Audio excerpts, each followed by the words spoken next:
Good morning everyone. दोस्तों आज है जुलाई 19 2022 और हम लोग करने वाले हैं द हिंदू न्यूज़पेपर के एनालिसिस। मेरा नाम है सितेंद्र चौधरी और आज फिर से आपके लिए कुछ सिलेक्टेड टॉपिक्स यहाँ पे लेके आया हूँ। एक बार ब्रीफली देख लेते हैं आज हम लोग कौन कौन से टॉपिक करने वाले हैं। तो पद्मनाभ स्वामी टेम्पल के बारे में सबसे पहले थोड़ी सी बात करेंगे। सुप्रीम कोर्ट के अंदर ये केस गया हुआ था, क्या वो केस था वो आपको मैं बताऊंगा और इस टेम्पल के बारे में भी थोड़ा सा बात करेंगे। तो जीएस पेपर 1 में हमने आर्ट एंड कल्चर वाले टॉपिक से इसको हम लोग कर सकते हैं। वैसे अगर करना चाहो जीएस पेपर 2 से भी कर सकते हैं क्योंकि सुप्रीम कोर्ट के अंदर ये केस गया हुआ है, लेकिन आर्ट एंड कल्चर वाले पर्सपेक्टिव से करेंगे ज्यादा इंपॉर्टेंट रहेगा। एससीओ के बारे में थोड़ा सा बात करेंगे, यानी कि शंघाई कॉर्पोरेशन ऑर्गेनाइजेशन के बारे में बात करेंगे क्योंकि यहाँ पे कुछ न्यू डेवलपमेंट्स हुई हैं। क्या वो डेवलपमेंट हुई है, इसका ऑब्जेक्टिव क्या है, इंडिया का यहाँ पे क्या रोल हो सकता है, इंडिया इस प्लेटफॉर्म को कैसे यूज कर सकता है अपने बेनिफिट के लिए, उसके बारे में बात करेंगे। माइनॉरिटीज इन इंडिया के बारे में थोड़ा सा बात करेंगे क्योंकि सुप्रीम कोर्ट ने भी यहाँ पे कुछ इंपॉर्टेंट सी बात बोली है। आर्टिकल 29 और आर्टिकल 30 के बारे में बात करेंगे। माइनॉरिटीज इन आवर कॉन्स्टिट्यूशन, उसके बारे में थोड़ा सा बात कर सकते हैं जीएस पेपर 2 के पर्सपेक्टिव से। एमएसपी के लिए फाइनली सरकार ने पैनल बना दिया गया है। जब फार्म लॉज को वापस लिया गया था सरकार के द्वारा तब किसानों से कुछ प्रोमिस किया गया था, तो उस प्रोमिस को फुलफिल करने के लिए सरकार ने पैनल बनाया है। एमएसपी क्या होता है, कैसे डिसाइड होता है, थोड़ा सा उसके बारे में देखेंगे। रिपीटेड टॉपिक है, लेकिन जो एस्पिरेंट प्लेटफॉर्म पे नए हैं, पहली बार आए हैं, उनके लिए बिल्कुल नया टॉपिक होने वाला है। इंडिया क्लाइमेट चेंज और सॉल्यूशन, ये एक्चुअली एडिटोरियल सेक्शन में से ओपेड पेज से बेसिकली लिया गया है, इसको हम लोगों ने किया है। तो थोड़ा जानेंगे कि इंडिया एक्चुअली यहाँ पे सबसे ज्यादा फोकस सॉल्यूशन के ऊपर है। क्या सॉल्यूशन हो सकता है इंडिया क्लाइमेट चेंज को टैकल करने के लिए, तो काफी इंपॉर्टेंट सॉल्यूशन है, अच्छे हैं। मोस्टली तो आपको सुने हुए पहले मिले होंगे, लेकिन कुछ नए सॉल्यूशन मैंने यहाँ पे सजेस्ट किए हैं, तो मैं चाहता हूँ कि आप उसको अपने नोट्स के अंदर भी ऐड करो, जरूर जरूर, ठीक है। पाकिस्तान आईएमएफ रिपीटेड सा टॉपिक है, लेकिन कुछ नया डेवलपमेंट यहाँ पे हो सकता है।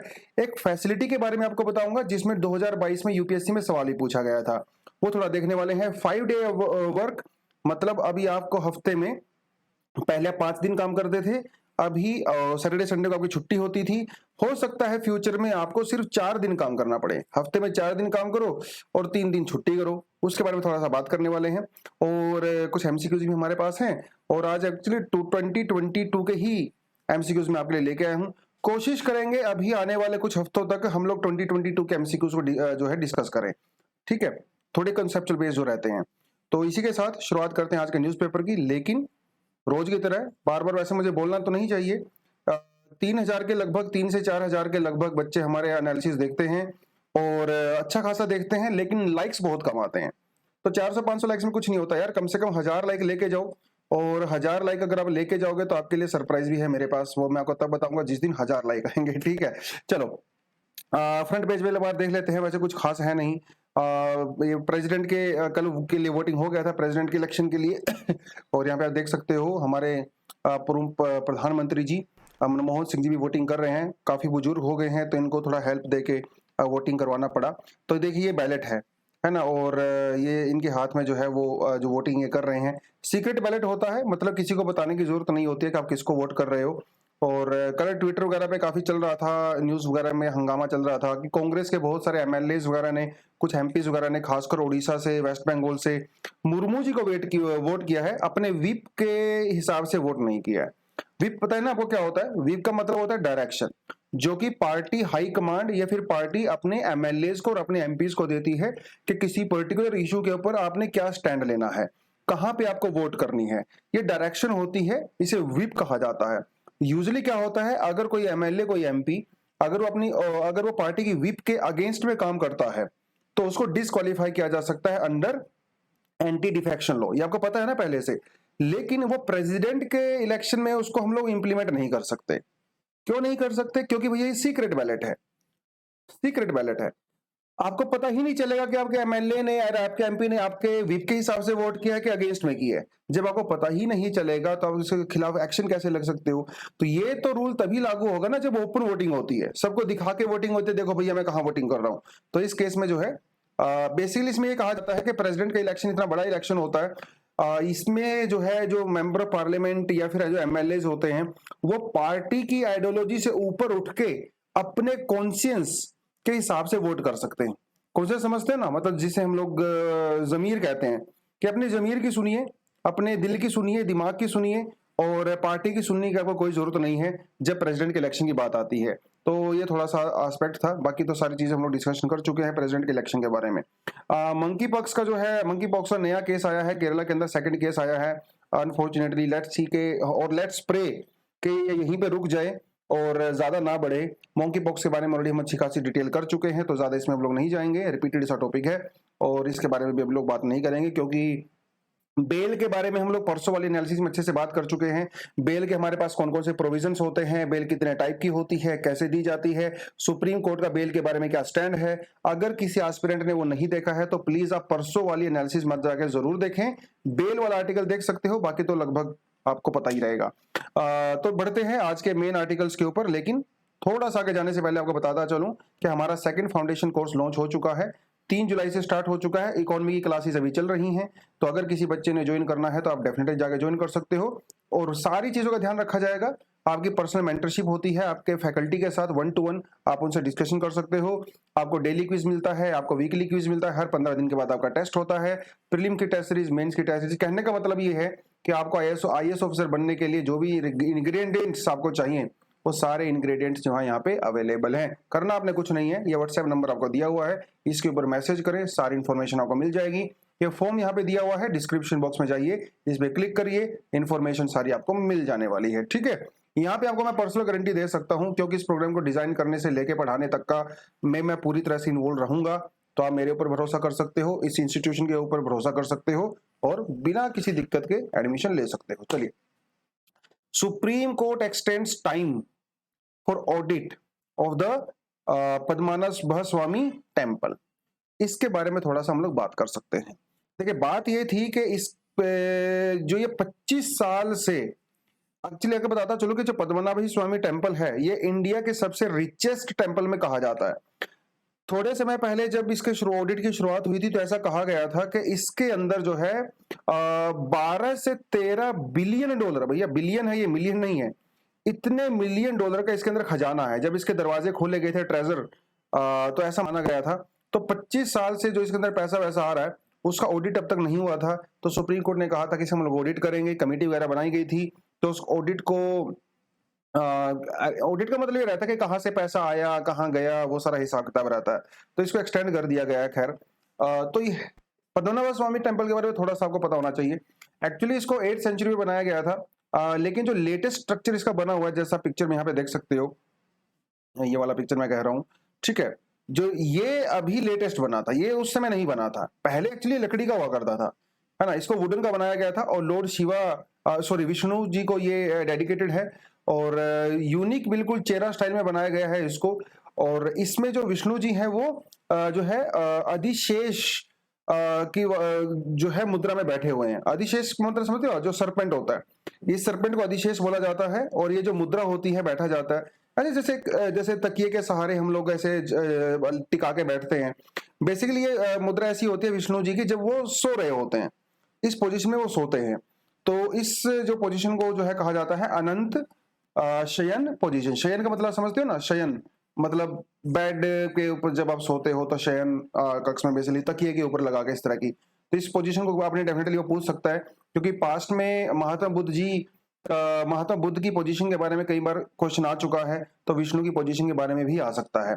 आदिशेष मतलब ये जो शेष नाग होते हैं, इसको जिनके सांप जो है वो फन होते हैं, तो इसको कहा जाता है आदिशेष। थोड़ा को पता होना चाहिए, इंडिया में जो 108 होली टेम्पल्स हैं विष्णु जी को जो डेडिकेटेड है, उनमें से एक बहुत यूनिक है।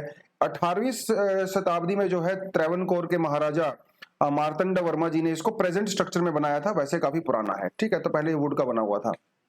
थोड़ी थोड़ी इन्फॉर्मेशन है, ज्यादा इससे ज्यादा जानने की जरूरत नहीं है।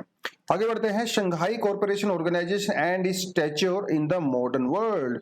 तो भैया दुनिया भर में कितनी सारी इंस्टीट्यूशन है, कितने सारे ऑर्गेनाइजेशंस हैं, क्या हमें सभी के बारे में पता होना चाहिए? बिल्कुल नहीं, हमें सिर्फ उनके बारे में पता होना चाहिए एक्चुअली जहां पे इंडिया डायरेक्ट या फिर इनडायरेक्ट स्टेक होल्डर है। ज्यादा फोकस करना है डायरेक्ट स्टेक होल्डर में, मतलब जहां इंडिया एक्चुअली में पार्ट है उस ऑर्गेनाइजेशन का। और भैया ये तो ऑर्गेनाइजेशन ऐसी है जिसका एक्चुअली इंडिया पार्ट तो है ही और काफी इंपॉर्टेंट रोल भी प्ले करता है, क्योंकि यहाँ पे कुछ ऐसी कंट्रीज हैं जिसके साथ हमारे रिलेशन बहुत अच्छे नहीं है। पाकिस्तान, गिनी चुनी ऑर्गेनाइजेशन ऐसी हैं जहां पे इंडिया और पाकिस्तान एक ही प्लेटफॉर्म के ऊपर बैठते हैं, तो यूनाइटेड नेशन तो उनमें से एक है ही और ये भी है, तो इंपॉर्टेंट इसीलिए हो जाता है।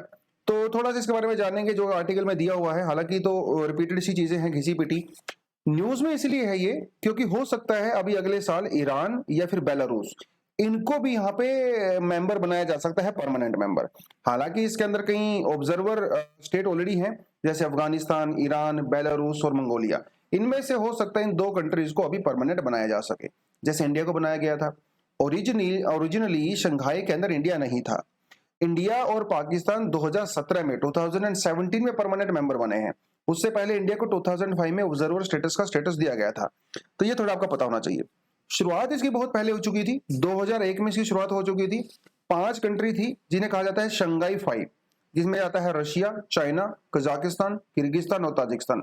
इन्होंने इसकी शुरुआत की थी। बाद में इसके मेंबर को हम लोगों ने बढ़ा दिया और अभी इसके अंदर टोटली 8 मेंबर हैं। तो 5 से शुरुआत हुई, इंडिया और पाकिस्तान यहाँ पे ऐड हो गए और फिर बाद में उज्बेकिस्तान भी ऐड हो गया। तो India, Kazakhstan, China, Kyrgyzstan, Pakistan, Russia, Tajikistan and Uzbekistan, ये जो है इसके मेंबर कंट्री हैं। आपको ये पता होना चाहिए। 2002 के अंदर सेंट पीटर्सबर्ग के अंदर जो है इसका चार्टर को अडॉप्ट किया गया था। बाद में इसको इंप्लीमेंट किया गया। मेनली किन मुद्दों पे बात करता है? Politics, trade, economy, research, technology, defence, education, energy, transport, tourism, इन सारे मुद्दों के ऊपर ये बात करता है। आपको ये बताता चलूं कि एससीओ के अंदर 2 परमानेंट बॉडीज होती हैं। एक को कहा जाता है एससीओ सेक्रेटेरिएट, जिसका हेडक्वार्टर बीजिंग के अंदर है, और एक का है executive committee on the regional anti terrorist structure, जिसे रैट्स कहा जाता है। ये पूछ सकते हैं आपसे एग्जाम में, क्योंकि रैट्स काफी ज्यादा फ्रीक्वेंटली न्यूज में रहता है। तो आपसे पूछेगा which of the following rats was recently in news, it is related to which of the following. तो इस तरह का सवाल आपसे पूछ सकता है। ताशकंद के अंदर इसका हेडक्वार्टर है। उसके अलावा एक और ग्रुपिंग होती है जिसका नाम होता है head of the state council, जिसके अंदर सारे कंट्री के प्राइम मिनिस्टर आपस में मिलते हैं, बैठते हैं, बात करते हैं। Head of the government council भी होता है और फॉरेन मिनिस्ट्रियल काउंसिल्स भी होती है। ये थोड़ा आपको पता होना चाहिए। इसके अंदर एचएससी होता है, head of the state council, वो सुप्रीम डिसीजन मेकिंग बॉडी होती है। इसका सेक्रेटरीट नहीं होता है और ये हर साल इसकी मीटिंग होती है। एससीओ के बारे में आपको पता होना चाहिए। इंडिया का एससीओ के अंदर क्या रोल हो सकता है? देखिए, वैसे तो यहाँ पे सबसे बड़ा इंपॉर्टेंट चाइना का ही है, क्योंकि शंघाई कॉर्पोरेशन ऑर्गेनाइजेशन नाम ही है, तो चाइना सबसे बड़ा स्टेक होल्डर है। लेकिन इंडिया जो है काफी इंपॉर्टेंट रोल प्ले कर सकता है। और इंडिया का किस तरह से बेनिफिट उठा सकता है इस पूरी ऑर्गेनाइजेशन का? तो सबसे बड़ी बात तो ये है, बेनिफिट उठा सकता है इंडिया कैसे? सेंट्रल एशिया तक एक्सेस करने के लिए इंडिया इस प्लेटफॉर्म का फायदा उठा सकता है, क्योंकि सेंट्रल एशिया तक हमारा कोई डायरेक्ट एसएच कॉन्टेक्ट नहीं है, क्योंकि पाकिस्तान से होकर आप जा नहीं सकते। अफगानिस्तान इराक वाला रूट बहुत लंबा पड़ता है, वहां पे भी हमारी बहुत अच्छी एक्सेस नहीं है। तो शंघाई कॉर्पोरेशन ऑर्गेनाइजेशन के तहत जो सेंट्रल एशिया के अंदर जो रिसोर्सेज हैं, खासकर न्यूक्लियर रिसोर्सेज और खासकर जो नेचुरल गैस वगैरह है, वो खूब पाई जाती है वहां पे। तो इसके थ्रू हम लोग नेचुरल एक्सेस को एक्सेस कर सकते हैं। सबसे बड़ी बात ये। एक बात ये भी है कि पाकिस्तान के ऊपर भी हम लोग दबाव बना सकते हैं एससीओ प्लेटफॉर्म का यूज करके, है ना, क्योंकि चाइना रशिया के तहत हम लोग क्योंकि आपको प्लेटफॉर्म प्रोवाइड कराता है ना, आप मिलिए, बैठिए, बात करिए, पाकिस्तान के ऊपर थोड़ा दबाव बनाया जा सकता है। पाकिस्तान भी इस प्लेटफॉर्म का यूज कर सकता है इंडिया के साथ बातचीत वगैरह करने के लिए। तो और चाइना के साथ हमारे जो मुद्दे हैं, जैसे यो हमारा लद्दाख के अंदर या फिर अरुणाचल के अंदर, वो भी एक हमें प्लेटफॉर्म मिल जाता है हमें बात करने के लिए, है ना। तो ये कुछ कुछ चीजें हैं। और एशिया के अंदर ये जो ऑर्गेनाइजेशंस हैं, डेफिनेटली इंडिया यहाँ के एक्टिव पार्ट बनना चाहता है। और जैसे हम लोग क्वाड के मेंबर हैं, तो कोड को लेके जो हम लोग को क्रिटिसाइज किया जाता है रशिया और चाइना के द्वारा, तो कम से कम हम लोग जब एससीओ में पार्टिसिपेट करते हैं तो इंडिया का थोड़ा सा यहाँ पे थोड़ा सा फेवर हो जाता है। तो ये कुछ कुछ चीजें हैं, डेफिनेटली इंडिया इसका बेनिफिट ले सकता है और लेना भी चाहिए, लेने की कोशिश भी करता है। खैर, आगे बढ़ते हैं। Minority status in India is a state dependent, supreme court ने ऐसा कहा। स्पेशली सुप्रीम कोर्ट के अंदर ये एप्लीकेशन फाइल किया गया था कि बहुत सारे स्टेट्स के अंदर इंडिया में क्रिश्चियंस माइनॉरिटी में हैं, बहुत सारी जगह पे क्रिश्चियंस मेजोरिटी में भी हैं, बहुत सारी जगह पे हिंदू जो है वो मेजोरिटी में हैं, कुछ स्टेट के अंदर मुस्लिम जो है वो मेजोरिटी में हैं। तो भैया क्या किया जाए? क्योंकि जब सेंटर की बात आती है तो सेंटर में Christians, Sikh, Buddhist, Parsis, Muslims को माइनॉरिटी डिक्लेयर किया गया है। अभी लेटर ऑन जो है इसके अंदर जैन नहीं है, जैन को भी ऐड किया गया था 2014 के अंदर। तो ये तो कुछ चीजें हैं। तो इनका कहना है कि भैया जहां पे हिंदू माइनॉरिटी में है तो क्यों ना वहां पे हिंदू को माइनॉरिटी कर दिया जाए। सुप्रीम कोर्ट ने भी यही कहा कि ये स्टेट का मामला है, स्टेट चाहे तो कर सकता है, कोई दिक्कत नहीं है। खैर, वो एक अलग बात है। अब थोड़ा सा हम लोग इसके बेसिक पॉइंट पे जो है जा सकते हैं। बेसिक पॉइंट ये कहता है कि इंडिया के अंदर, मतलब हमारे कॉन्स्टिट्यूशन में, 2 तरह की माइनॉरिटीज को आइडेंटिफाई किया गया है। पहली है रिलीजियस माइनॉरिटी और एक है आपकी लिंग्विस्टिक माइनॉरिटी। लिंग्विस्टिक माइनॉरिटी मतलब लैंग्वेज के बेसिस पे बेसिकली वो बात कर रहा है। तो हमारे पास आर्टिकल 29 और आर्टिकल 30 दो ऐसे आर्टिकल हैं कॉन्स्टिट्यूशन में जो कि माइनॉरिटी के रिगार्डिंग चीजों के बारे में बात करते हैं। आर्टिकल 29 ये कहता है it provides that the any section of the citizens, any section की बात कर रहा है, वो माइनॉरिटी की बात नहीं कर रहा है, ध्यान रखना है अपनी इस बात का। Any section of the citizen residing in any part of India, कहीं पे भी आप रह सकते हो, हैविंग ए डिस्टिंक्ट लैंग्वेज, अगर आपकी एक बिल्कुल खास लैंग्वेज है, उसकी खास स्क्रिप्ट है या फिर आपका खास कल्चर है, तो आप उसको प्रोटेक्ट करने के लिए, उसको कंजर्व करने के लिए क्या कर सकते हो, आपको प्रोटेक्शन प्रोवाइड करवाया गया है। ठीक है, आप ये कर सकते हो, अपनी लैंग्वेज को, स्क्रिप्ट को, कल्चर को आप प्रोटेक्ट कर सकते हो। ठीक है, एनी सेक्शन ऑफ सिटीजन मतलब यहाँ पे मेजोरिटी भी कवर्ड है और माइनॉरिटी भी कवर है, ऐसा सुप्रीम कोर्ट ने कहा है। पहले ऐसा माना जाता था कि इसका मतलब सिर्फ माइनॉरिटी होता है, लेकिन नहीं, मेजोरिटी भी अपने लैंग्वेज वगैरह को प्रोटेक्ट करने के लिए इस आर्टिकल का यूज हम लोग कर सकते हैं। पहली बात तो ये। दूसरी हमारे पास आता है आर्टिकल 30 जो क्या कहता है, ऑल माइनॉरिटीज। देखिए यहां पे एनी सेक्शन नहीं लिखा हुआ है, ध्यान देना आपने, यहां पे अलग है। 30 में वो सिर्फ माइनॉरिटी की बात कर रहा है। ऑल माइनॉरिटीज, अब ये माइनॉरिटी लिंग्विस्टिक भी हो सकती है, रिलीजियस भी हो सकते हैं, इसने ऐसा कुछ मेंशन नहीं किया है। Shall have the right to establish and administer education institutions of their own. जैसे हमारे पास वैदिक स्कूल्स होते हैं, जैसे हमारे पास मदरसाज होते हैं, हमारे पास क्रिश्चियन स्कूल्स होते हैं, तो वो सब आपके जो है माइनॉरिटी स्कूल्स हैं। यहाँ पे मेजोरिटी की बात नहीं कर रहा है वो। ठीक है, तो उसको प्रोटेक्ट करने के लिए आप कर सकते हो। The protection under article 30 is confined only to minorities and does not extend to any section of the citizen, जैसा कि आर्टिकल 29 में दिया हुआ है। ठीक है, तो ये चीज है आपके एनसीईआरटी में बहुत अच्छे से दिया हुआ है, आपके लक्ष्मीकांत में भी दिया हुआ है, ये थोड़ा सा आपको पता होना चाहिए। आगे बढ़ते हैं।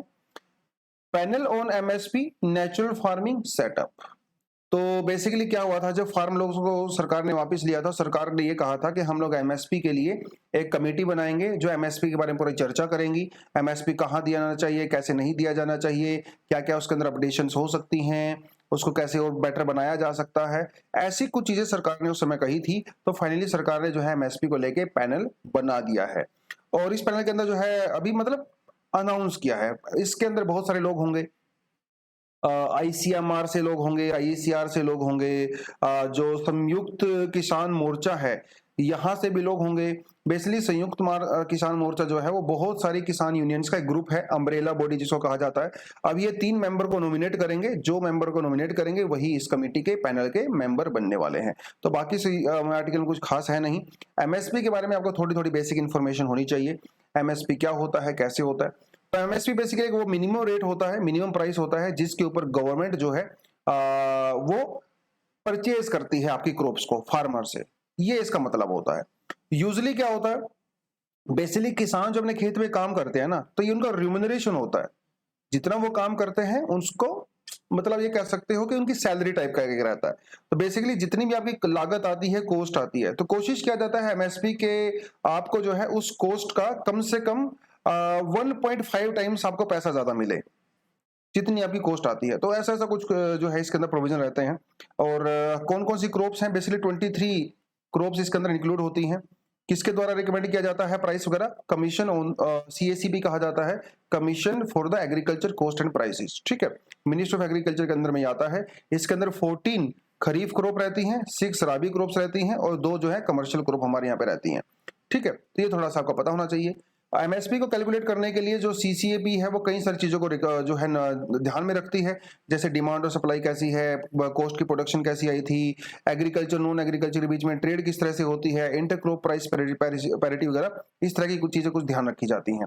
क्रॉप को कौन कौन सी होती है और डेफिनेटली यहाँ पे जाके पढ़ सकते हो। 7 हमारे पास सीरियल्स होते हैं, 7 हमारे पास ऑयल सीड्स होती हैं और 4 हमारे पास कमर्शियल क्रॉप होती हैं, cotton, sugarcane, copra and the rosewood. ठीक है, बस ये थोड़ा आपको पता होना चाहिए। यहाँ पे आपको मैं बताता चलूं कि एमएसपी को लेके हमारे पास कोई भी कानून नहीं है, कानून के तहत एमएसपी नहीं दिया जाता। एमएसपी एक पॉलिसी है और पॉलिसी कभी भी चेंज हो सकती है। इसका मतलब यह हुआ कि अगर कोई सरकार अगर आपका एमएसपी नहीं दे रही है किसी स्टेट के अंदर, तो आप सुप्रीम कोर्ट में नहीं जा सकते। अब ये नहीं कह सकते कि महाराज ये मेरा राइट है, no, this is not your right. ठीक है, this is only the policy of the government. इसलिए बहुत सारे स्टेट में एमएसपी का कॉन्सेप्ट ही नहीं है। तो अगर ऐसा ये लीगल राइट होता तो भैया किसान जो है सुप्रीम कोर्ट में चले जाते, लेकिन नहीं जा सकते। ठीक है, तो किसान जब फार्म प्रोटेस्ट हुए थे उस समय यही डिमांड की जा रही थी किसानों के द्वारा कि इसे लीगल राइट बना दिया जाए, ताकि कल को सरकार अगर एमएसपी के अंदर छेड़खानी करते हैं तो कोर्ट में तो जा सकते हैं कम से कम। लेकिन सरकार ने भी ऐसा किया नहीं। लेट्स सी क्या होता है आगे। Russia set to seek Indian oil payment in the UAE dirham, stalemate in India China talk continues. तो बेसिकली हम लोगों ने कई सारी बात कर चुकी है, अभी भी 2 दिन पहले 12 घंटे की बातचीत हुई थी, कुछ खास रिजल्ट निकला नहीं। ये लोग अपने स्टैंड पे अड़े हुए हैं, ये लोग अपने स्टैंड पे अड़े हुए हैं। इंडिया कहता है कि भैया आप स्टेटस को पे लेके आइए, स्टेटस को। चाइना कहता है कि भैया स्टेटस को क्या होता है, स्टेटस को तो चेंज होता रहता है ना। 1950 में स्टेटस को अलग था, 69 में अलग था, 2001 में अलग था, अभी अलग है। तो इंडिया जो है उस बात को नहीं मान रहा है, तो इसलिए दोनों के बीच में स्टेलमेट हो गया है, दोनों लोग अपनी अपनी बात में अड़े हुए हैं। Russia set to seek Indian oil payment in the UAE dirham. तो बेसिकली थोड़े समय पहले क्या हुआ था, रशिया डिमांड कर रहा था कि पूरी दुनिया में जो भी रशियन ऑयल को लेंगे तो वो क्या करें, उसको रशियन रूबल के अंदर पे करें। ठीक है, और रशिया जो है इंडिया का इस समय रशिया इंडिया का सेकंड लार्जेस्ट ऑयल जो है भैया ट्रेडर बन चुका है। सबसे पहले नंबर पे इराक आता है, तो सऊदी अरेबिया को जो है टेक ओवर कर लिया है रशिया ने। तो बिलियंस ऑफ डॉलर का हम लोग पैसा ऑयल मंगवा रहे हैं, क्रूड ऑयल, लेकिन हम लोग उसको रशियन करेंसी के अंदर पैसा नहीं दे रहे हैं, हम उसको यूएई की करेंसी में पैसा दे रहे हैं जिसका नाम है दिरहम। ठीक है, बस ये थोड़ा सा आर्टिकल था, आपको इसमें कुछ जानना नहीं है। कल हम लोगों ने 2 क्वेश्चन आपसे पूछे थे। तो पहले का क्वेश्चन आता है कि भैया शेषाचलम, ठीक है, तो ये यूनेस्को कर्नाटक के अंदर पड़ता है, कर्नाटक के अंदर नहीं है शेषाचलम। शेषाचलम आई गेस जो है वो तेलंगाना या आंध्रा के अंदर है, मुझे एग्जैक्टली याद नहीं, इतने सारे रहते हैं नेशनल पार्क्स वगैरह, तो हर किसी को याद नहीं रखा जा सकता। आप मुझे कमेंट सेक्शन में बताएं कर्नाटका में है, तेलंगाना में है, आंध्रा में है। ठीक है, तो थोड़ी मेरी हेल्प कर दो यार आप लोग। ठीक है, तेलंगाना, कर्नाटका, आंध्रा। ठीक है, शेषाचलम तो यूनेस्को की वर्ल्ड हेरिटेज में इसको गिना जाता है, नेटवर्क में गिना जाता है। कंसिडर द फॉलोइंग स्टेटमेंट, ये 2010 में सवाल पूछा गया था कि नेशनल पार्क की जो बाउंड्री है कौन डिफाइन करता है। बायोस्फीयर रिजर्व जो है वो किसी स्पेसिफिक स्पीसीज के बारे में होता है, किसी स्पेसिफिक फ्लोरा एंड फौना के बारे में होता है। जो वाइल्ड लाइफ सेंचुरी होती है they are limited, biotic interaction is permitted. तो ये तो सीधी सी बात है, कोई भी प्रोटेक्टेड अगर साइट होगी तो उसमें आप लोग अनलिमिटेड इंटरफेरेंस नहीं कर सकते, ये तो ऑब्वियस सी बात है ना। तो थर्ड स्टेटमेंट तो बिल्कुल ऑब्वियस है, तो ये तो करेक्ट होगा, ये भी करेक्ट हो सकता है, ये भी करेक्ट हो सकता है, क्योंकि तीनों के अंदर 3 है ना। Boundaries of the national park defined by the legislation, सीधी सी बात है, लेजिस्लेशन के द्वारा ही डिफाइन की जाएंगी। अब ऐसे ही तो कोई जो है नहीं कर सकता, तो ये स्टेटमेंट बिल्कुल करेक्ट लग रही है। जो बायोस्फीयर रिजर्व होता है ना, वो किसी खास स्पीसी या फ्लोरा फोना के लिए नहीं होता है। बायोस्फीयर रिजर्व जो है पूरे इकोसिस्टम को प्रोटेक्ट करने की बात करता है। पूरे इकोसिस्टम मतलब समझते हो ना, वहां की जो बायोडाइवर्सिटी है वो भी, वहां के जो लोग हैं, ठीक है, उनके बीच में उनको भी जो है कंजर्व करने की बात करता है, मतलब इनके बीच में बैलेंस बनाने की बात करता है बायोस्फीयर रिजर्व। तो ये सेकंड स्टेटमेंट आपका इनकरेक्ट है, तो हमारा ओनली करेक्ट ही हो जाता है। ठीक है, 1 और 3। ठीक है, आज वाले आर्टिकल थोड़ा आगे जाके करेंगे, एमसीक्यूज कौन कौन से दिए हुए हैं। टॉपिक में बढ़ते हैं, इंडियाज क्लाइमेट इंपरेटिव। देखिए कितने सारे सॉल्यूशन इसने सजेस्ट किए हुए हैं, तो आपके जो नोट्स हैं आप उनके अंदर इसको ऐड करो, पीडीएफ आपको मैं मिल जाएगी। अगर आप हैंड रिटन नोट्स बनाते हो एडिटोरियल के, तो डेफिनेटली इसमें से कुछ ऐसे सजेशन आप डाल सकते हो, ऐड कर सकते हो, जो पहले आपने ऐड नहीं किया हुआ है। रिपीटेड नहीं करना, वो तो फिर खाम का रिपीटिशन हो जाता है। तो बात इन्होंने एग्जाम्पल से शुरू किया कि भैया क्लाइमेट चेंज के कौन कौन से ऐसे विजिबल पैटर्न, विजिबल एग्जाम्पल हम लोग देख सकते हैं जिसकी वजह से हमें चिंता करने की जरूरत है। तो इस बार तो देखिए हीट वेव तो चल ही रहा था, है ना। राजस्थान, उत्तर प्रदेश, गुजरात वगैरह में कितना ज्यादा हीट वेव चला मार्च के महीने में। फिर ये पिछले साल साउथ इंडिया के अंदर कितना ज्यादा बारिश हुआ। Amphan cyclone, super cyclone, S यहाँ से कट गया है, सुपर साइक्लोन जो है आया था, जिसने उड़ीसा में और वेस्ट बंगाल में भैया तहलका मचा दिया था। वो सारी चीजें हो गई। 1950 से लेके 2022 तक इंडियन ओशन का टेम्परेचर 1 डिग्री इंक्रीज हो गया। आपको 1 डिग्री बहुत कम लग रहा होगा, लेकिन जब इसको ग्लोबल पैटर्न पे देखा जाता है तो 1 डिग्री बहुत ज्यादा होता है। India is the 4th worst heat climate migration. तो जो हमारे जो फ्लड्स आती हैं, हीट वेव्स आती हैं, जो साइक्लोन्स आते हैं, उसकी वजह से जो माइग्रेशन होता है, ठीक है, जिसे हम लोग क्लाइमेट रिफ्यूजी भी कहते हैं, इंडिया जो है 4th वर्स्ट हीट कंट्री है। हीट वेव इन इंडिया ने जो है 1970 से लेके मतलब पिछले 50 सालों में हीट वेव की वजह से इंडिया में 17,000 डेथ हो चुकी हैं। अब ये तो हो गई कुछ एग्जांपल। अब सीधी सी बात है, अब एग्जाम में आपको बैठ के सारे एग्जांपल याद नहीं रहते हैं, तो एक दो एग्जांपल भी अगर आपको याद रहता है अपनी स्टेटमेंट को सब्सटेंशिएट करने के लिए, वो भी काफी अनफ होता है। तो इसलिए मैंने 3-4 एग्जांपल यहाँ पे डाल दिए हैं। अब बात ये नहीं है, बात ये है कि जो गवर्नमेंट पॉलिसी मेकर्स हैं वो क्या करते हैं, मोस्टली ब्लेम क्लाइमेट चेंज के ऊपर डाल देते हैं। मोस्टली ब्लेम जो है वो नेचुरल फोर्सेस के ऊपर डाल देते हैं। लेकिन ये सिर्फ नेचुरल फोर्सेस की वजह से नहीं हुआ है, एंथ्रोपोजेनिक फोर्सेस की वजह से भी होता है। तो हमारे पॉलिसी मेकर्स को तो बहाना मिल जाता है, हम क्या करें, नेचर ने जो जो कर रहा है, भगवान कर रहा है, जो कर रहा है नेचर कर रहा है, जो कर रहा है भैया अपने आप हो रहा है, हम कुछ नहीं कर रहे हैं। तो अपनी गलती मानने की बजाय हम लोग नेचर के ऊपर जो है पूरी गलती फोड़ देते हैं, तो ये गलत है। तो जब रीजन एंथ्रोपोजेनिक है तो सॉल्यूशन भी एंथ्रोपोजेनिक होने चाहिए। तो बेसिकली इस पूरे आर्टिकल के अंदर दो तरह की सॉल्यूशन की बात कही है। पहली बोलता है क्लाइमेट रेजिलिएंट और दूसरा कहता है मिटिगेशन। ठीक है, रेजिलिएंट का मतलब क्या होता है, देखो आपका, जैसे मैं बताता चलूं एक एग्जांपल से।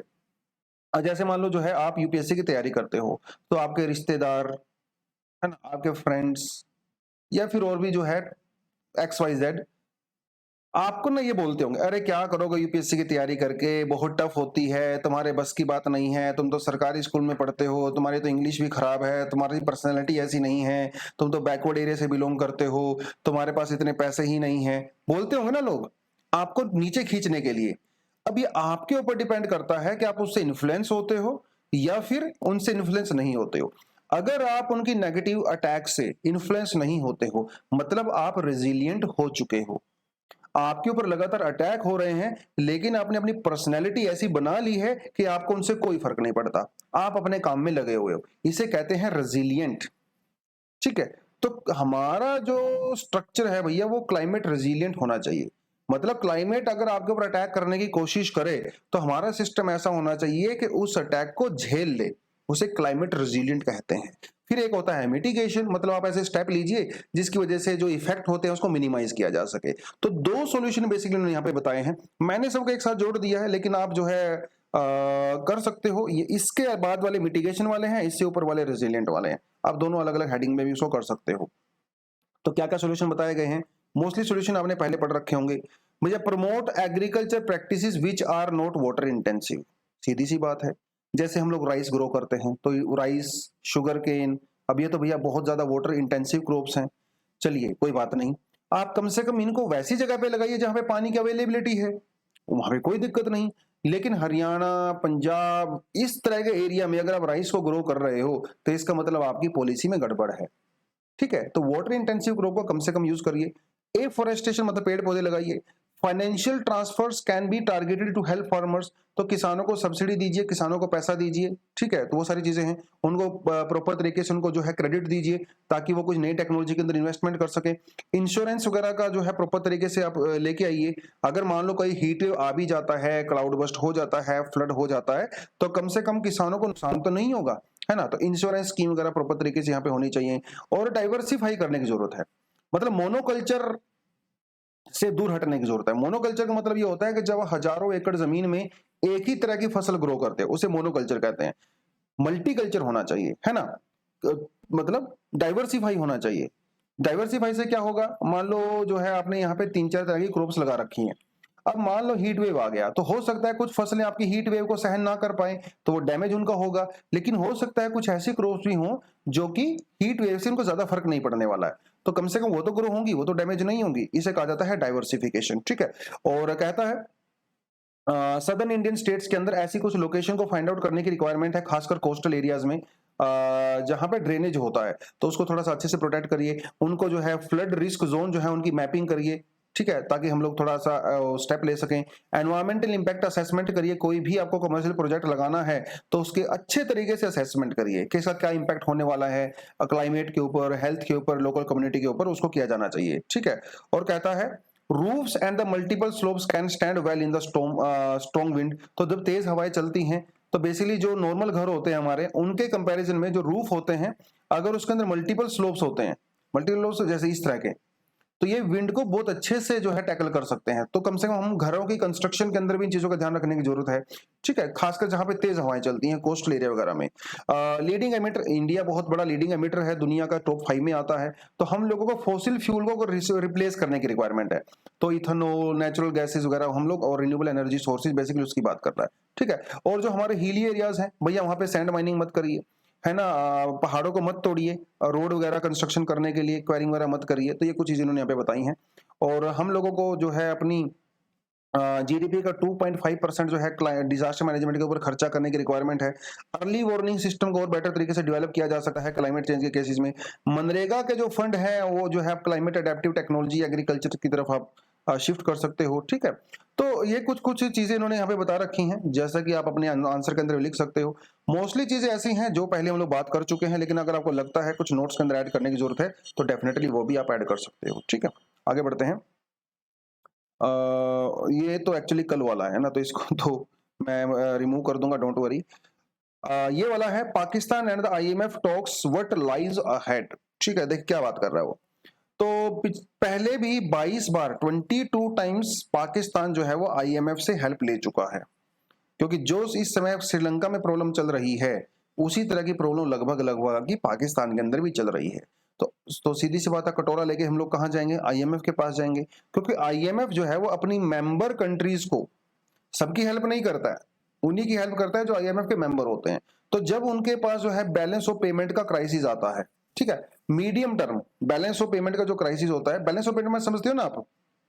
बैलेंस ऑफ पेमेंट समझते हो? जैसे किसी दुकान वाले से आप कुछ सामान खरीदते हो तो आपको कुछ उसको पैसा देना होता है, ठीक है, और दुकान वाले को किसी और को पैसा लेना होता है। तो जो लेनदारी देनदारी का जो हिसाब किताब होता है, कोई भी कंट्री विदेशों के साथ, मतलब विदेशी करेंसी में, फॉरेन करेंसी में जो ट्रेड करती है, ठीक है, उसके हिसाब किताब को बैलेंस ऑफ पेमेंट बोलता है। तो इंडिया जो है दुनिया के साथ, रेस्ट ऑफ द वर्ल्ड के साथ जो भी ट्रेडिंग करता है उसके हिसाब किताब को, इनकमिंग आउटगोइंग को बैलेंस ऑफ पेमेंट कहा जाता है, ठीक है। यहाँ पे जब बहुत ज्यादा क्राइसिस हो जाता है तो उस केस में आईएमएफ हेल्प करता है। आईएमएफ के हेल्प करने के कई सारे तरीके होते हैं, जिसमें से एक तरीका होता है एक्सटेंडेड फंड फैसिलिटी। 2022 में सवाल पूछा गया था, तो ये एक्चुअली आप इस लिंक के ऊपर भी क्लिक कर सकते हो, या आईएमएफ की वेबसाइट आपके सामने खुलेगी जिसमें आपको जो है ये कंटेंट आपको देखने को मिलेगा। तो होता क्या है, I extended fund facility when a country faces serious medium term balance of payment. देखिए यहाँ पे यूपीएससी वाले क्या करेंगे, वो आप इसकी जगह लॉन्ग टर्म दे देंगे या फिर शॉर्ट टर्म दे देंगे। तो यूपीएससी ऐसे ही करता है। तो ध्यान रखना है, medium term balance of payment जब फेस करता है कोई भी कंट्री स्ट्रक्चरल वीकनेस की वजह से। स्ट्रक्चरल वीकनेस मतलब जैसे वहां का मॉनेटरी पॉलिसी अच्छी नहीं है, टैक्सेशन स्ट्रक्चर अच्छा नहीं है, उसे स्ट्रक्चरल वीकनेस कहते हैं। तो उस केस में आईएमएफ उनकी हेल्प करता है एक मैकेनिज्म के थ्रू। उस मैकेनिज्म को कहा जाता है एक्सटेंडेड फंड फैसिलिटी। ये बस थोड़ा सा आपको पता होना चाहिए। होता क्या, एक तो देखो नॉर्मल अरेंजमेंट होता है, नॉर्मल अरेंजमेंट के कंपैरिजन में एक्सटेंडेड फंड फैसिलिटी का जो टाइम है वो थोड़ा सा ज्यादा होता है। 2 साल, 3 साल, 4 साल, 4.5, 5 साल तक भी हो सकता है। तो उन कंट्रीज की वो हेल्प करता है, ठीक है। ये थोड़ा आपको पता होना चाहिए एक्सटेंडेड फंड फैसिलिटी के बारे में, ठीक है। उसके अलावा एक और फैसिलिटी होती है जिसे कहा जाता है रैपिड क्रेडिट फैसिलिटी। 2022 का सवाल है ये। एक्सटेंडेड फंड फैसिलिटी 2022 का नहीं है, इससे पहले का है, बट 2022 में हमसे पूछा गया था रैपिड क्रेडिट फैसिलिटी।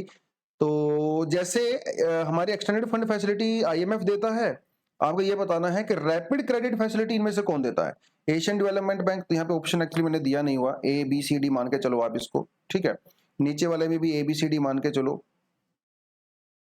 तो आपको ये बताना है ए बी सी डी। तो Asian development bank, IMF, world bank या फिर United Nations environmental programme financial initiative, इनमें से कौन जो है रैपिड क्रेडिट फैसिलिटी देता है। दूसरा सवाल भी हमारा जो है वो आरबीआई को लेके है, ठीक है। तो with the Indian economy consider the following statement, if the inflation is too high तो आरबीआई क्या करता है, इफ अगर रुपी बहुत ज्यादा डिक्रीज हो रहा है तो आरबीआई जो है वो डॉलर को सेल करता है। क्या ये बात सही है? तो इनमें से कौन सी स्टेटमेंट करेक्ट है वो आपको बताना है, Y B C or D. Economy के आर्टिकल है, आई नो कि थोड़े से टफ हो सकते हैं बच्चों के लिए, लेकिन कोशिश करना है, ठीक है। गलत भी आंसर दोगे तो कोई दिक्कत नहीं है, कम से कम इसका आंसर हम लोग कल सही कर सकते हैं, राइट। थोड़ा सा कोई देखना रहेगा। तो बात यही है कि भैया पाकिस्तान हेल्प तो ले रहा है, लेकिन 22 बार हेल्प लेने के बाद भी पाकिस्तान की हालत सुधर क्यों न रही है? तो इसके बहुत सारे रीजन हो सकते हैं। सबसे बड़ा जो रीजन इस आर्टिकल में बताया गया है वो ये बताया गया है कि जब आईएमएफ किसी भी कंट्री की हेल्प करता है तो कुछ टर्म्स एंड कंडीशंस होती हैं, ठीक है। टर्म्स एंड कंडीशन का मतलब ये है कि उस कंट्री को उस कंट्री का जो सब्सिडी वाला सेक्टर है, या जो गवर्नमेंट इंटरवेंशंस होती हैं, मॉनेटरी पॉलिसीज जो होती हैं, ठीक है, टैक्सेशन जो स्ट्रक्चर होता है, इन सब के अंदर रिफॉर्म करने पड़ते हैं। अब आईएमएफ जब भी पैसा देता है पाकिस्तान को, तो ये सारी कंडीशन उसके सामने रखी जाती हैं। लेकिन दिक्कत पाकिस्तान में ये है कि आज तक कोई भी सरकार पाकिस्तान के अंदर 5 साल तक टिकी ही नहीं। आज तक का रिकॉर्ड है, कोई भी सरकार, कोई भी प्राइम मिनिस्टर वहां पे 5 साल के लिए नहीं रहा। तो दिक्कत यह है कि जब अपोजिशन गवर्नमेंट आती है तो पुरानी वाली गवर्नमेंट की पॉलिसीज को चेंज कर देती है। सबसे बड़ी समस्या ये है, तो जिसकी वजह से आईएमएफ की जो कंडीशन है वो सेटिस्फाई नहीं हो पाती और फिर से पाकिस्तान जो है उस प्रॉब्लम के अंदर आ जाता है।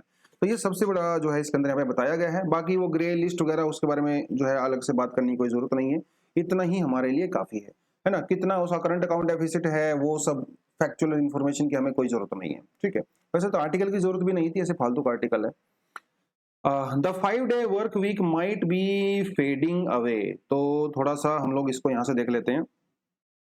तो बात यह है कि अभी कितने दिन का वीक होता है, 5 डे का वीक होता है ना, सैटरडे संडे तो फ्री रहता है। तो मोस्टली गवर्नमेंट ऑफिस में, यूनिवर्सिटीज में और जो कंपनीज वगैरह हैं, प्राइवेट कंपनियां वगैरह, मोस्टली में 5 डे वीक होता है। अब तक तो ये चला आ रहा था, लेकिन ऐसा हो सकता है कि आने वाले समय में 4 डेज अ वीक हो। इंडिया का जो लेबर कोड है हम लोगों ने जो है इंट्रोड्यूस किया है, उसके अंदर भी यही बात लिखी गई है कि 4 डेज अ वीक होना चाहिए। लेकिन इतना आसान नहीं है। 4 डेज अ वीक मतलब 48 घंटे, तो you need to work 48 hours per week. अभी कितना है, 5 डेज अ वीक होता है, तो आपको कितना काम करना पड़ता है, आपको 5 दिन के अंदर 40 आवर्स, 40 आवर्स 1 वीक। और अगर हम इसको 4 डेज अ वीक कर देंगे तो इट वुड बी 48 आवर्स, मतलब आपको रोज 12 घंटे काम करना पड़ेगा। अगर आप रोज 12 घंटे काम करोगे तो आप 4 दिन काम कर सकते हो, 3 दिन चिल कर सकते हो, घर पे बैठ के आराम से, छुट्टी मनानी है वो कर सकते हो। तो बेसिकली इन्होंने यहाँ पे आर्गुमेंट दिया हुआ है, और ये आर्गुमेंट नया नहीं है, बहुत पुराना आर्गुमेंट है। 1920s में हेनरी फोर्ड ने शुरू किया था। फिर उसके बाद में जो कीन्स, जो मेनार्ड कीन्स हैं, इतने बड़े इकोनॉमिस्ट हैं, उन्होंने भी ये बात कही थी कि आने वाले, कीन्स ने ये कहा था कि आने वाले समय में टेक्नोलॉजी इतनी एडवांस हो जाएगी कि ह्यूमंस की जरूरत ही नहीं पड़ेगी। तो इंसान जो है वो कम से कम घंटे काम करके भी मैक्सिमम प्रोडक्टिविटी कर सकता है, ऐसा उन्होंने कीन्स ने कहा था। हालांकि ये बात बिल्कुल सही है, लेकिन जिस स्पीड में होना चाहिए था उस स्पीड में नहीं हो रहा है ना, ये बात भी बिल्कुल सही है। अगर ऐसा होता तो अभी हम लोगों को भैया हफ्ते में 15 घंटे काम करना पड़ता, अगर मशीनें इतना ही पावरफुल होती। लेकिन फिर भी इंसानों को काम करना पड़ रहा है ना, कम से कम 40-45 घंटे। तो उसके बारे में बेसिकली बात कर रहा है। तो क्या दुनिया में 4 डेज अ वीक हम लोगों ने अडॉप्ट किया है? नहीं किया है, लेकिन एक्सपेरिमेंट के तौर पे कहीं कहीं पे इसको हम लोगों ने इम्प्लीमेंट करके देखा है। जैसे माइक्रोसॉफ्ट ने 2019 के अंदर अपने कुछ ऑफिस वगैरह में इसको करके देखा था, और उन्होंने ये रिजल्ट पाया कि 4 दिन वीक जब हम लोग करते हैं तो एक्चुअली में प्रोडक्शन 40% इंक्रीज होता है, प्रोडक्टिविटी एम्प्लॉइज की 40% इंक्रीज होती है। ये तो बड़ी मजेदार बात है। लेकिन इसके पीछे रीजन क्या हो सकता है? रीजन हो सकता है जॉब सेटिस्फेक्शन, और दूसरा हो सकता है लोअर बर्नआउट। देखिए, आप हफ्ते में 5-6 दिन काम करते हो तो आप काम करके परेशान हो जाते हो, आपका काम में मन नहीं लगता, ऑफिस जाने का काम मन नहीं करता। लेकिन जब आप 3 दिन की छुट्टी स्पेंड करके आते हो तो आप जोश में काम करते हो, आपको पता है 4 ही दिन काम करना, अच्छे से कर लो, फिर 3 दिन रिलैक्स करना है। तो ये जो है एक रीजन हो सकता है। सिर्फ वहीं पे नहीं, इवन जापान के अंदर भी जो है इस, और न्यूजीलैंड के अंदर भी इस एक्सपेरिमेंट को करके देखा गया था। वहां पे भी ये पाया गया जापान के अंदर कि 20% मतलब काफी प्रोडक्टिविटी बढ़ी, और इलेक्ट्रिसिटी बिल 23% कम हुआ, और जो पेज हम लोग प्रिंट करते हैं, है ना, मतलब प्रिंट आउट करते हैं, वो 60% कम हुआ। तो बेनिफिट जापान के अंदर भी नजर आया। न्यूजीलैंड के भी अंदर सेम एक्सपेरिमेंट किया जिसमें यह पाया गया कि 20% प्रोडक्टिव इंक्रीज हुआ। तो जहां जहां पे हम लोगों ने ट्रायल एक्सपेरिमेंट किए हैं, नजर यही आता है कि अगर आप 4 दिन काम करते हो तो आपकी प्रोडक्टिविटी बढ़ती है, ठीक है। लेकिन ये हमेशा सही नहीं है, इसका कुछ काउंटर आर्गुमेंट भी है। हाँ, फायदे तो आपको दिख रहे हैं, ऑफ कोर्स इलेक्ट्रिसिटी कंजप्शन कम होता है, एनवायरमेंट को बेनिफिट होता है, पॉजिटिव इंपैक्ट होता है, इवन एम्प्लॉयमेंट रेट भी इंक्रीज होता है। दूसरी बड़ी बात, वीमेन के ऊपर बहुत अच्छा इंपैक्ट होता है। देखिए, वीमेन का क्या रहता है ना, वीमेन को जैसे घर में आना है तो उसको बेबी भी संभालना है, उसको किचन का काम भी करना रहता है, क्योंकि वीमेन के पास एक्स्ट्रा रिस्पॉन्सिबिलिटी हमारी सोसाइटी में दी जाती है। तो अगर कोई प्रेग्नेंट वीमेन है या फिर कोई मदर है, तो अनफॉर्चुनेटली उसको अपने काम से कॉम्प्रोमाइज करना पड़ता है। ये तो बात बिल्कुल सही है। तो इसलिए वीमेन क्या करती हैं, वीमेन जो है ऐसे काम को चूज करती हैं जहां पे कम समय लगे और शिफ्ट जो है वो छोटी हो, क्योंकि उसको वाकई बाद में जाके बेबी का टेक केयर करना है, फैमिली का टेक केयर करना है। लेकिन अगर आप 4 दिन अगर आप वीक में कर दोगे काम करने के लिए, तो उस वीमेन को 3 दिन अपने घर पे अपनी बेबी को टेक केयर करने का समय मिल जाता है। सिर्फ यही नहीं, जेंडर इक्वालिटी, मतलब अब 3 दिन तक आदमी भी घर पे रहेगा तो वो अपनी वाइफ के या अपने घर में जो वीमेन है, अपनी मदर है, उनकी हेल्प कर सकता है ना, किचन का काम करें या कोई और काम करें, तो उसके ऊपर वैसे भी बर्डन कम हो जाएगा वीमेन के ऊपर। तो वीमेन के लिए बहुत बढ़िया चीज है 4 डेज अ वीक। हालांकि आवर यहाँ पे ज्यादा है, आपको 12 घंटे काम करना पड़ेगा, लेकिन ओवरऑल इसका प्रॉफिट यहाँ पे बेनिफिट जो है नजर आ रहा है। ठीक है, बट हमेशा ऐसा नहीं होता। यूजुअली क्या रहता है, अब देखा, अभी ऐसा तो नहीं कह सकते कि सर जो म्यूजिशियन होते हैं वो हफ्ते में 4 दिन काम करेंगे लेकिन वो ज्यादा शो करेंगे, मतलब स्टेज शो करेंगे, ये तो पॉसिबल नहीं है ना, तो उतना ही कर सकते हैं। आप ये नहीं कह सकते कि सर जो छोटी फर्म है ना, उनके ऊपर इंप्लीमेंट नहीं होता है क्योंकि उनका ऑलरेडी रेवेन्यू वैसे भी बहुत ज्यादा नहीं होता है। आप ये नहीं कह सकते जो हेयर ड्रेसर होते हैं, है ना, वो हफ्ते में 4 दिन काम करेंगे, ज्यादा बाल काटेंगे, ऐसा नहीं हो सकता ना। तो कहीं जगह पे इसकी लिमिटेशन भी है ना। आप मैन्युफैक्चरिंग सेक्टर में बहुत खासकर आप ऐसा नहीं कर सकते कि 4 दिन मशीनें चलती रहेंगी, 3 दिन मशीनें बंद हो जाएंगी। सर्विस सेक्टर में आप ये डेफिनेटली कर सकते हो क्योंकि वर्क फ्रॉम होम रहता है, वो चीजें थोड़ी उस तरह से काम करते हैं सर्विस सेक्टर में। तो कहीं कहीं पे बेनिफिट भी है, कहीं कहीं पे नुकसान भी है। हालांकि जब इंडिया वगैरह के अंदर इसकी स्टडी किया गया तो मोस्टली जो एम्प्लॉयर्स हैं, ठीक है, 60% जो एम्प्लॉयर्स हैं वो कहते हैं कि यस 4 डे आवर वीक हो सकता है, कोई दिक्कत नहीं है। इवन जब एम्प्लॉइज की हम लोगों ने सर्वे किया तो इंडिया में मोस्टली उन्होंने भी ये कहा कि यस वो 4 डेज अ वीक जो है प्रेफर करेंगे। बट ये जो 12 घंटे वाला है ना प्रोविजन, ये थोड़ा सा खराब है ना। तो इसको अगर हम लोग कम करें, मतलब 4 डेज अ वीक करें लेकिन काम अभी भी 8 घंटे ही हो, चल 10 घंटे मान के चलो यार, 40 घंटे पर वीक, 4 डेज अ वीक, तब तो ठीक है। मतलब आप ये सोच के चलो, आप 9 बजे सुबह ऑफिस में आए, आप रात को 9 बजे तक 12 घंटे तक जो है काम कर रहे हो, तो क्या आपकी एफिशिएंसी आएगी? नहीं आएगी। शुरुआत में हो सकता है कुछ आपके लिए नया हो, आप जोश जोश में काम करें, लेकिन over a period of time definitely आपकी एफिशिएंसी कम हो जाएगी क्योंकि 12 घंटे काम करना पॉसिबल नहीं हो पाता है। ठीक है, ये बहुत स्टडीज इस बारे में स्टडी की गई है। जैसे जैसे आपके वर्क आवर्स इंक्रीज होते हैं वैसे वैसे आपकी एफिशिएंसी और आपकी प्रोडक्टिविटी डिक्रीज होती है। ये एक स्टडी बहुत बार की जा चुकी है।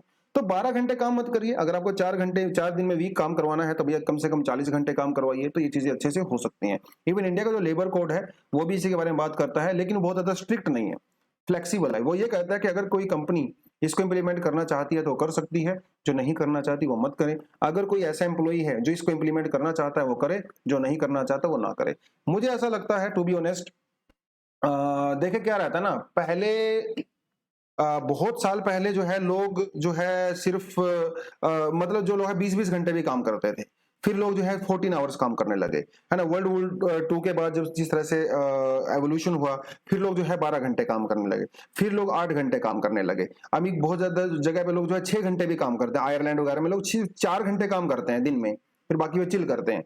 तो ये जो वर्किंग आवर्स हैं वो समय टू समय चेंज होते रहते हैं। तो 8 घंटे कोई ऐसा हार्ड एंड फास्ट रूल नहीं है। ठीक है, अगर लोग 12 घंटे काम करने लगेंगे तो 2-3 साल में, 4 साल में वही नॉर्मल रूटीन हो जाएगा। तो फिर कोई सोचेगा भी नहीं 8 घंटे वाला प्रोविजन। तो 12 घंटे का आप काम करना इंट्रोड्यूस कर दीजिए, कोई दिक्कत नहीं है। 2-3 साल में ये सब नॉर्मल हो जाएगा। 3 दिन आप जो है रिलैक्स कीजिए, फैमिली के साथ स्पेंड कीजिए, छुट्टी मनाइए, है ना। आप अपना कुछ प्रोडक्टिविटी काम कर सकते हो, कुछ इनोवेटिव क्रिएटिव काम कर सकते हो। मुझे तो ये प्रोविजन अच्छा लगता है, मैं 12 घंटे काम करने के लिए तैयार हूँ। वैसे भी आपको पता है कि प्राइवेट जो कंपनीज होती हैं वहाँ पे 8 घंटे तो बोलने के लिए होता है ना, घर पे जब आप जाते हो तब भी आपको बहुत सारा काम दिया जाता है। तो ये कुछ कुछ चीजें हैं। आई होप आपको अच्छा लगा, मजा आया होगा। मुझे इस आर्टिकल में पर्टिकुलरली बहुत मजा आया टू बी ऑनेस्ट, क्योंकि मैं खुद ये सारी चीजें फेस करता हूँ। तो यही है आज का एडिटोरियल में। अगर आपको पसंद आया है तो वीडियो को लाइक जरूर करें, लाइक करे बिना कोई बच्चा आगे नहीं जाएगा। जो आपसे सवाल पूछे गए हैं एमसीक्यू, इसका आंसर मुझे कमेंट सेक्शन में जरूर और जरूर चाहिए। और अगर किसी को एडमिशन लेना है तो व्हाट्सएप नंबर आपको दिया हुआ है, यहाँ पे जाके भी आप क्लिक कर सकते हो। आज के लिए इतना ही दोस्तों, thank you very much, all the best, जय हिंद।